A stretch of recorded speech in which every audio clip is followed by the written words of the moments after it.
விவாகரத்தால் ஹர்திக் பாண்டியாவின் சொத்தில் 70% மனைவி நடாஷாவுக்கு போகுதா? கிரிக்கெட் வீரர் ஹர்திக் பாண்டியாவும் அவரின் காதல் மனைவியான நடிகை நடாஷா ஸ்டான்கோவிச்சும் விவாகரத்து பெற விண்ணப்பித்திருப்பதாக பேசப்படுகிறது. விவாகரத்தின் ஒரு பங்காக பாண்டியாவின் சொத்தில் 70% வேண்டும் என கேட்டிருக்கிறார். நடாஷா என தகவல் வெளியாகி தீயாக பரவியிருக்கிறது.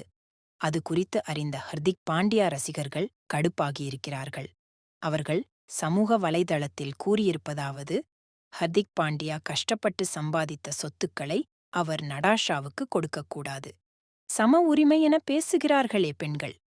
நடாஷா தன் பேரில் இருக்கும் சொத்தில் 20% பாண்டியாவுக்கு கொடுக்கட்டும். இத்தனை வேதனையையும் வைத்துக் கொண்டுதான் ஐபிஎல் போட்டிகளில் விளையாடியிருக்கிறார் ஹர்திக் பாண்டியா. உங்களுக்கு நாங்கள் ஆதரவாக இருக்கிறோம் பாண்டியா.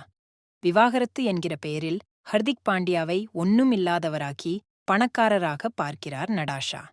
இது ரொம்ப தப்பு. நல்லவேளை பாண்டியா தன் சொத்துக்களை அம்மா பேரில் வாங்கியிருக்கிறார். வங்கிக் கணக்கு கூட அம்மா பேரில் இருக்கிறது என்றார். இல்லை என்றால் நிலைமை ரொம்ப மோசமாகியிருக்கும் என்கிறார்கள்.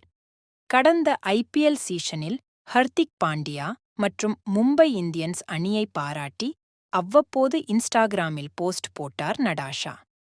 இந்த சீசனில் அவர் எந்த போஸ்டும் போடவில்லை. பாண்டியாவை பிரிவதால்தான் அவர் இப்படி கண்டுகொள்ளாமல் இருந்திருக்கிறார் என்கிறார்கள் ரசிகர்கள். விவாகரத்து பேச்சுக்கு இடையே ஒருவருடன் உணவகத்தில் இருந்து வந்தார் நடாஷா. அது வேறு யாருமல்ல, பாலிவுட் நடிகை திஷா பதானியின் காதலர் என கிசுகிசுக்கப்படும் அலெக்சாண்டர்தான். இன்ஸ்டாகிராம் கணக்கில் தன் பெயருடன் இருந்த பாண்டியாவின் பெயரை நீக்கிவிட்டார் நடாஷா.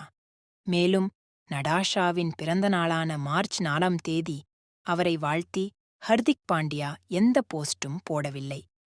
வரும் 31ஆம் தேதி அவர்களின் 4வது திருமண நாள் ஆகும்.